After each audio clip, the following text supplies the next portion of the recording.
బాలీవుడ్ నటుడు సైఫ్ అలీ ఖాన్ పై దాడి కేసులో పోలీసులు కొంత పురోగతి సాధించారు. మధ్యప్రదేశ్కు చెందిన ఓ వ్యక్తిని అదుపులోకి తీసుకుని గుర్తు తెలియని ప్రదేశంలో విచారిస్తున్నారు. దాడి ఘటనకు కొన్ని రోజుల ముందు ఇతను సైఫ్ ఇంటిలో కార్పెంటింగ్ పనిచేసినట్లు తెలుస్తోంది. అతన్ని గుర్తు తెలియని ప్రదేశంలో ఉంచి విచారిస్తున్నారు. సీసీ కెమెరాల్లో ఉన్న అనుమానితుడికి పోలీసులు అదుపులోకి తీసుకున్న వ్యక్తికి దగ్గర పోలికలున్నట్లు తెలుస్తుంది. సైఫ్ పై దాడి చేసిన వ్యక్తిని పట్టుకునేందుకు 30కి పైగా బృందాలు పనిచేస్తున్నాయి.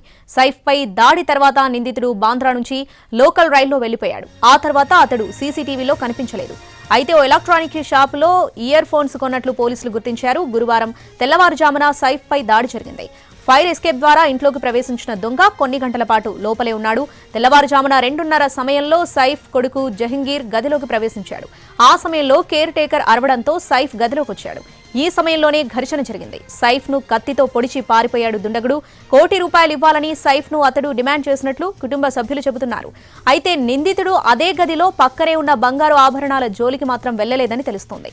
అవి టేబుల్ పై ఉన్నా వాటిని తీసుకోలేదు. దీనిపై అనుమానాలు వ్యక్తమవుతున్నాయి. ప్రస్తుతం సైఫ్ ఆసుపత్రిలో కోలుకుంటున్నాడు.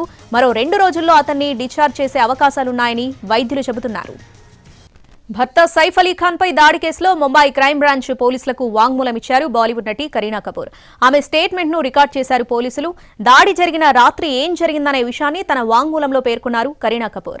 నిందితుడు ఇంట్లోకి చొరబడినప్పుడు చాలా దూకుడుగా ఉన్నాడు. ఇంట్లోని పిల్లలను మహిళలను దుండగుడి నుంచి కాపాడేందుకు సైఫ్ ప్రయత్నం చేశాడు. ఈ క్రమంలోనే సైఫ్ పై నిందితుడు కత్తితో దాడి చేశాడు. అతను మా చిన్న కొడుకు జహంగీర్ గదిలోకి చొరబడ్డాడు. నా చిన్న కుమారుడిపై దాడి చేయబోతున్నాడని సైఫ్ కి అనిపించింది. సైఫ్ అతన్ని అడ్డుకున్నాడు. సైఫ్ పిల్లలను మహిళలను 12వ అంతస్తుకు పంపించాడు. నిందితుడు అక్కడి నుంచి పరారయ్యాడు అని కరీనా కపూర్ తన వాంగ్మూలంలో పోలీసులకు చెప్పారు.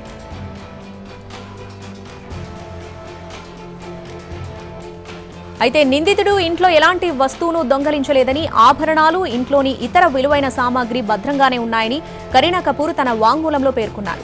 దాడి జరిగిన తర్వాత కరీనా కపూర్ తీవ్ర భయాందోళనకు గురయ్యారని, దీంతో సోదరి కరిష్మా కపూర్ ఆమెను తన ఇంటికి తీసుకెళ్లారని ముంబై పోలీసులు వెల్లడించారు. లీలావతి ఆసుపత్రిలో చికిత్స పొందుతున్న సైఫ్ అలీ ఖాన్ ఈ నెల 21న డిశ్చార్జ్ అయ్యే అవకాశం ఉంది. సైఫ్ అలీ ఖాన్ కు బాలీవుడ్ నటి ఊర్వశి రౌతేలా క్షమాపణలు తెలిపారు. డాకు మహారాజ్ సూపర్ హిట్ కావడంతో ఆ ఆనందంలో ఉన్నామని, అదే సమయంలో ఓ ఇంటర్వ్యూలో సైఫ్ పై దాడికి బాధను వ్యక్తం చేశానన్నారు ఊర్వశి. తనకు వచ్చిన బహుమతులను చూపించి మాట్లాడిన తీరుపై విచారం వ్యక్తం చేస్తున్నానన్నారు నటి ఊర్వశి.